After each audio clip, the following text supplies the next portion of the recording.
भगवान गोपाल कृष्ण के एक उनके जीवन में एक नाम उनसे जुड़ा हुआ है, बहुत प्यारा नाम है, राधा।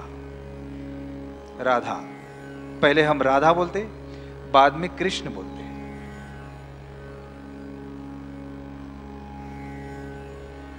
कृष्ण का नाम ही ऐसा है, जन्मों जन्मों से, युगों युगों से कृष्ण का नाम राधा के साथ जुड़ा है। ये राधा कौन है? राधा भगवान गोपाल कृष्ण से आयु में बड़ी थी, हाँ बड़ी थी। राधा, जड़ जगत में हम आए हैं, वो मूल अवस्था से धीरे धीरे उत्क्रांत होते होते होते इस जड़ जगत में हम आए हैं। यहां आने के बाद जो शरीर हमें मिला है, पहले शरीर की निर्मित होती है, बाद में आत्मा उसमें प्रवेश करती है। शरीर को काया कहा गया है, स्त्रीलिंगी शब्द है। आत्मा पुरुषलिंगी है। शरीर काया, आत्मा पुरुष। ये जो शरीर मिला है, मूल अवस्था से हम यहां तक आए। यहां आने के बाद हमने कुछ योग साधनाएं की इस शरीर के माध्यम से। इस आत्मा पर कुछ संस्कार किए हमने, योग साधनाएं की, इस शरीर को पवित्र बनाया। कैसे? मोगरे जैसे पवित्र बनाया। कैसे? कुंडलिनी जागृत करके, कालिया मर्दन करके।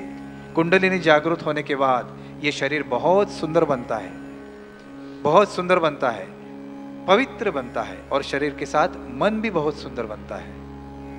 और फिर ऐसा सुंदर मन, सुंदर शरीर के साथ हम भगवान को अर्पित करते हैं। और इस सुंदर शरीर को, सुंदर मन के सुंदर शरीर को राधा कहा गया है। क्यों? कि अभी ये जो सुंदर शरीर बना है, पवित्र शरीर बना है, जिसमें से, जिसकी नाड़ियों में से शक्ति प्रवाह भी बहने लगा है। हमें पूर्णत्व की ओर जाना है। पूर्णत्व, जो मूल अवस्था से हम आए हैं, उसी मूल अवस्था में फिर से हमें एक रूप होना है। जिस धारा से हम आए हैं, उसी धारा की ओर वापस जाना है। धारा राधा। इसलिए ये राधा यानी परिपक्व काया, परिपक्व सुंदर काया, साधना की दृष्टि से परिपक्व काया। इस काया के माध्यम से कई अभी शक्तियां हमें प्राप्त करने की है। एक बार कुंडलिनी जागृत हुई कि कई प्रकार की सिद्धियां, कई देवताओं के दर्शन हमें होते हैं, और धीरे धीरे धीरे हम भगवान की ओर हमारा प्रस्थान होता है। एक साधक का, जो साधना करता है उसका। यह है राधा। और राधा बड़ी थी क्योंकि माँ के पेट में जब शरीर होता है, शरीर पहले आता है, बाद में आत्मा प्रवेश करती है 7वें मास में। शंकराचार्य ने बताया है, कपिल मुनि ने बताया भागवत में, 7वें मास में आत्मा शरीर में प्रवेश करती है। तब तक शरीर माँ के पेट में उसकी प्राण शक्ति पे चलता है। पहले शरीर बनता है, बाद में आत्मा प्रवेश करती है। इसलिए शरीर यानी काया यानी राधा, ये आत्मा यानी पुरुष, जिस पर अभी संस्कार होने के हैं, वो कृष्ण रूपी पुरुष, कृष्ण रूपी आत्मा, उससे काया हमेशा बड़ी रहेगी। राधा कृष्ण से बड़ी थी, लेकिन हमेशा कृष्ण के साथ रही। क्यों? अंत तक इस काया के माध्यम से ही हमें सब कुछ प्राप्त करना है। और जब अंत आएगा तब ये काया छोड़ देंगे, तब ये काया छोड़ देंगे। लेकिन पहले पुरुष निकलेगा, पहले आत्मा निकलेगा, बाद में काया जाएगी। अंत में यही हुआ है भगवान गोपाल कृष्ण के। ये राधा, शरीर कैसा बनता है? मोगरे जैसा मन। मोगरा, मोगरे का फूल, सबसे सुंदर फूल, वैसे मन बनता है। और फिर ऐसे सुंदर मन को संत ज्ञानेश्वर बहुत सुंदर उपमा देते हैं। मोगरा फूलना, मोगरा फूलना, फूले वेचिता बहरू, कड़ियासी आना। मोगरा फूलना, मोगरा फूलना। और ऐसे सुंदर मन को, सुंदर शरीर को परमेश्वर को अर्पित करना है। इसलिए मनाची ये गुंथी गुंफिएला शेला, शेला शरीर रूपी शेला वस्त्र बाप रखुमा देवी वरी विठ्ठले अर्पिला, मोगरा फुलला, मोगरा फुलला। यह है मोगरा, यह है मोगरे जैसा मन।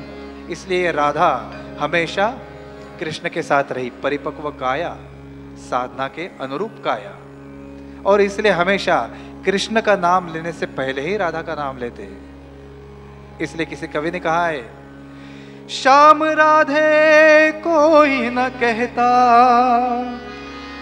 कहते राधे श्याम, जन्म जन्म के भाग जगा दे एक राधा का नाम, राधा के बिना श्याम आधा, राधा के बिना श्याम आधा, कहते राधे श्याम, जन्म जन्म के भाग जगा दे एक राधा का नाम। बोलो राधे, बोलो राधे, बोलो राधे राधे राधे राधे राधे, राधा के बिना श्याम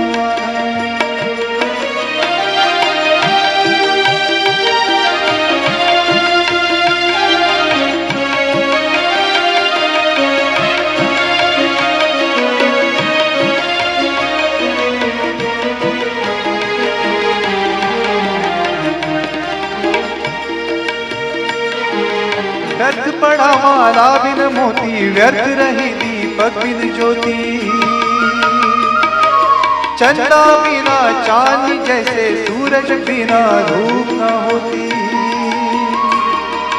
बिन राधा के कहाँ है पूरा नटनागर का नाम। बोलो राधे, बोलो राधे, बोलो राधे राधे राधे राधे राधे, राधा के बिना श्याम आधा, आधा राधा के बिना श्याम आधा, कहते राधे श्याम, जन्म जन्म के भाग जगा दे एक राधा का नाम। बोलो राधे, बोलो राधे।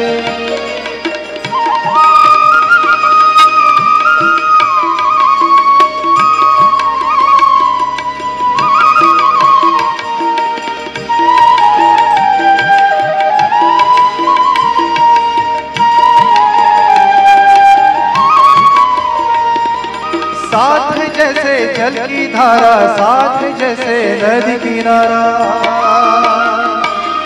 साथ जैसे नील गगन के सूरज चंदा तारा तारा,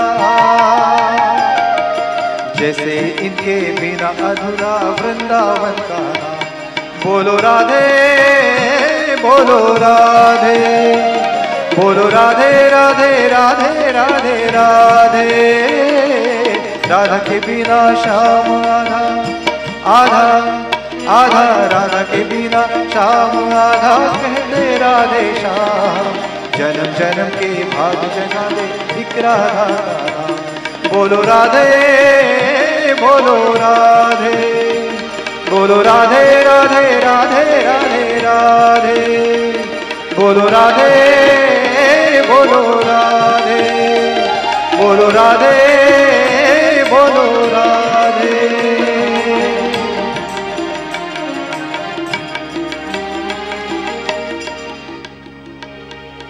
भगवान गोपाल कृष्ण के जीवन में और एक नाम उनके साथ जुड़ा हुआ है, जो हमारे इस भौतिक जड़ जगत का है, लेकिन अगर उसे हम भूलेंगे तो कृष्ण का चरित्र अधूरा रह जाएगा। राधा तो हमेशा कृष्ण के पास थी, लेकिन एक भक्त ऐसी थी जिसे कृष्ण कभी प्राप्त नहीं हुए, लेकिन हमेशा कृष्ण की भक्त बनी रही, हमेशा कृष्ण का विरह सहते रही। विष का प्याला उसे पीना पड़ा। उस मीरा को अगर हम याद नहीं करेंगे तो कृष्ण का चरित्र अधूरा रह जाएगा। प्रेम कैसे किया जाए ये कोई मीरा से सीखे, साधक कैसे बने कोई मीरा से सीखे, भक्त कैसे बने कोई मीरा से सीखे। मीरा कन्हैया के प्रेम में जब दीवानी हुई तब मीरा के साथ क्या हुआ? बहुत सुंदर पंक्तियों में कहा है, विष का प्याला पीना पड़ा है,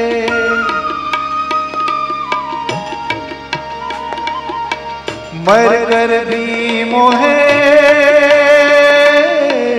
जीना पड़ा है।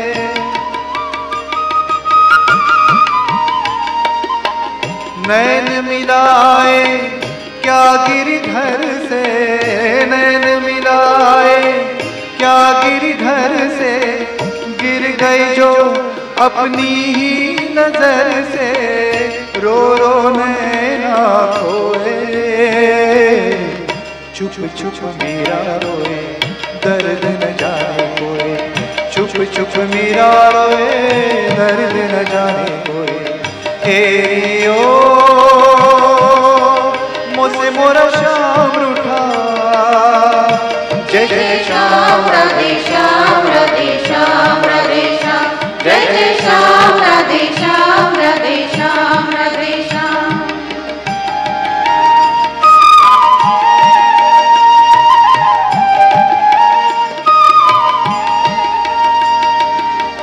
मैं ना जानूं तू ही जाने, जो भी करूं मैं मन ना माने।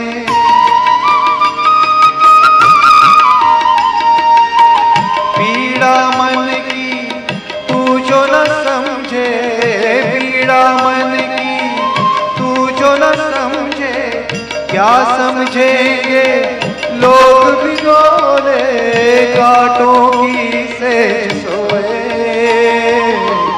चुप चुप मीरा रोए, दर्द न जाने कोई, चुप चुप मीरा रोए, दर्द न जाने कोई। हेरियो मुझसे मोरा श्याम रूठा, काहे मोरा भाग टूटा, काहे मैंने पाप ढोए, सुमन बीज बोए। चुप चुप मीरा रोए, दर्द न जाने कोई, चुप चुप मीरा रोए, दर्द न जाने कोई। जय जय श्याम राधे श्याम राधे श्याम राधे श्याम, जय जय श्याम राधे श्याम राधे श्याम राधे श्याम। गोविंद बोलो हरि गोपाल बोलो, गोविंद बोलो हरि गोपाल बोलो, राधा रमण हरि गोविंद बोलो, राधा रमण हरि गोविंद बोलो, गोविंद बोलो हरि गोपाल बोलो, गोविंद बोलो हरि गोपाल बोलो, राधा रमण हरि गोविंद बोलो, राधा रमण हरि गोविंद बोलो, गोविंद बोलो गोपाल बोलो, गोविंद बोलो गोपाल बोलो, गोविंद बोलो गोपाल बोलो, गोविंद बोलो गोपाल बोलो। भगवान गोपाल कृष्ण महाभारत में पांडवों का साथ देते हैं और कौरवों का नाश करते हैं। 5 पांडव 100 कौरव। अच्छी वृत्तियां कम होती है, 5 ही रहती है, बुरी वृत्तियां 100 रहती है। कौरव पांडव पंड यानी ज्ञान, पंडित यानी ज्ञानी, पांडव पंडित थे। जो ज्ञानी है उसके हृदय में परमेश्वर है, इसलिए पांडवों के ओर से भगवान गोपाल कृष्ण थे। कौरव 100 बुरी वृत्तियां। ये जो महाभारत है और कोई कुरुक्षेत्र नहीं है, यही कुरुक्षेत्र है, यही धर्म क्षेत्र है। यहीं पे 5 पांडव और 100 कौरवों का युद्ध यहीं पे चलता है। संत तुकाराम बोलते, रात्रंदिन आम्हा युद्धाचा प्रसंग। संत लोगों को कहाँ का युद्ध? यही युद्ध है। अच्छी वृत्तियां, बुरी वृत्तियां। महाभारत यहीं पे चलता है। साधक के अंदर जो योग साधना करता है, यही महाभारत है, यही रामायण है। भगवान गोपाल कृष्ण ने ज्ञानी लोगों का साथ दिया, पांडवों का साथ दिया, और अभी भगवान गोपाल कृष्ण का भी धीरे धीरे सभी उनका कर्तव्य पूरा हो चुका था, सभी असुरों का नाश हुआ था। भगवान गोपाल कृष्ण का वंश अभी बढ़ने लगा था, लेकिन बहुत सब उद्दंड हो गए थे, इसलिए सबको लेके भगवान गोपाल कृष्ण पिंडारक क्षेत्र में आते। यादव वंश बढ़ा लेकिन बहुत उद्दंड बना। भगवान गोपाल कृष्ण अभी जानते हैं अभी अंत समय आया है, अभी जाना है। कहाँ जाना है? वैकुंठ। यद गत्वा न निवर्तन्ते तद्धाम परमम मम। जहां से फिर यहाँ आना नहीं है, वहां जाना है। जिस चीज के लिए, जिस काम के लिए मैंने यहाँ अवतार लिया था, वो अभी खत्म हो चुका है। लगभग सभी असुरों का नाश हो चुका था। यादव, उनको भी ऋषियों का शाप मिला था, ऋषियों का उन्होंने अपमान किया, ऋषियों ने उनको शाप दिया यादव वंश को कि तुम्हारा पूरा वंश नष्ट हो जाएगा। एक ओखली के कारण ये हुआ। वो ओखली के टुकड़े करके बाद में समंदर में बहाए गए, लेकिन बह के किनारे पे आए, उससे घास उगी। एक टुकड़ा जो बचा था मछली ने निगल लिया। वो बाद में जराव्याध ने उस मछली को पकड़ा, उसके पेट से उस टुकड़े को निकाला, उससे अपना बाण बनाया।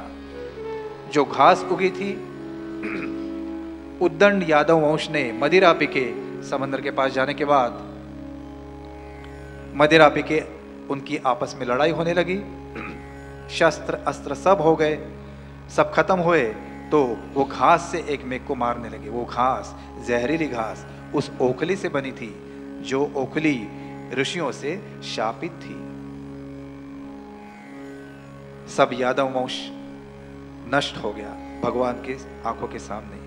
बलराम देखते हैं, अपना शरीर त्याग देते हैं। भगवान गोपाल कृष्ण देख रहे उनके सामने, उनका वंश पूरा नष्ट हो गया। उन्हें मालूम था ये होना ही है, साक्षात भगवंत, उन्हें तो सब कुछ मालूम है। माया से परे थे, वो जान गए अभी वैकुंठ जाने की अभी बारी आई है। पेड़ के नीचे बैठे हैं, बैठक लगा के अपने बांसुरी पे राग तोड़ी बजा रहे हैं। सब यादव वंश नष्ट हो चुका है।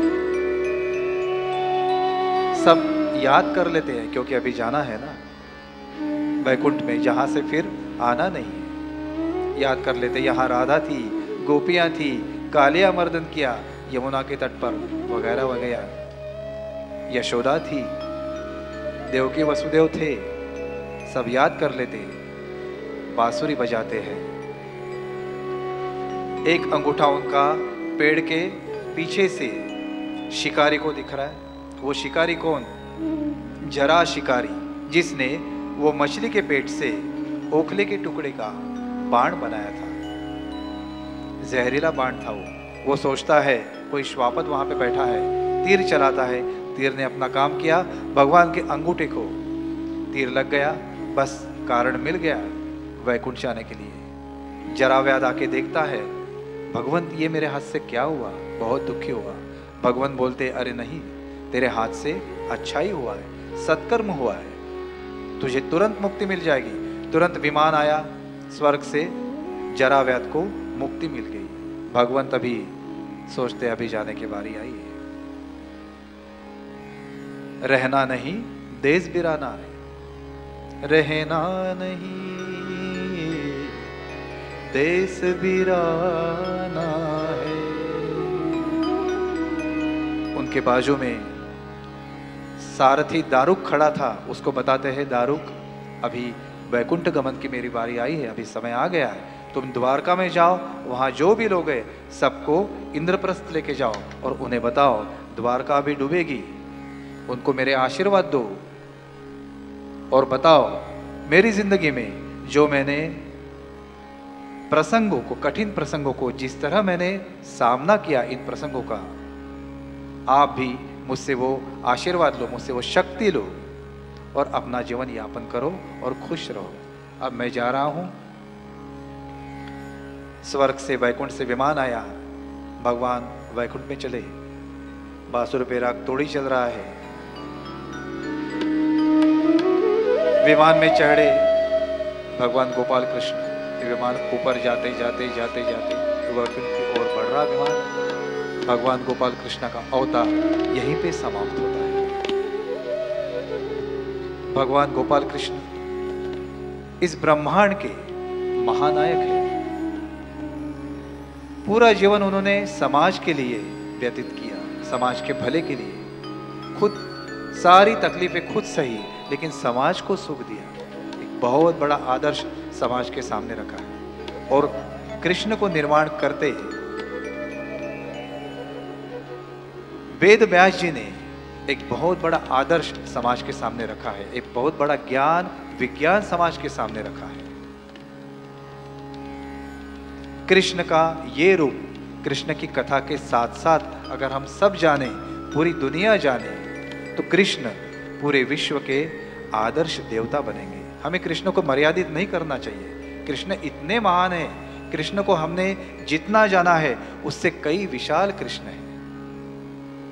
कृष्ण की व्यक्तिमत्व की यह विशालता पूरे दुनिया को अगर मालूम हो तो कृष्ण पूरी दुनिया के आदर्श देवता बनेंगे, और वो हमें बनाना है। इसलिए इस कृष्ण का अंत में और एक बार स्मरण करके आज के इस कृष्ण को हम यहीं पे समाप्त करते हैं। जग में सुंदर है दोना, चाहे कृष्ण कहो या राम। बोलो राम राम राम, बोलो राम राम राम, बोलो राम राम राम, बोलो श्याम श्याम श्याम। जग में सुंदर है दोना, चाहे कृष्ण कहो या राम। बोलो राम राम राम, बोलो श्याम श्याम श्याम, बोलो राम राम राम, बोलो श्याम श्याम श्याम। माखन ब्रिज में एक चुराए, एक बेर भिलनी से खाए। माखन ब्रिज में एक चुराए, एक बेर भिलनी के खाए। प्रेम भाव से भरे अनोखे दोनों के काम। चाहे कृष्ण कहो, चाहे कृष्ण कहो, जग में सुंदर है दोना, चाहे कृष्ण कहो या राम। बोलो राम राम राम, बोलो श्याम श्याम श्याम, बोलो राम राम राम, बोलो राम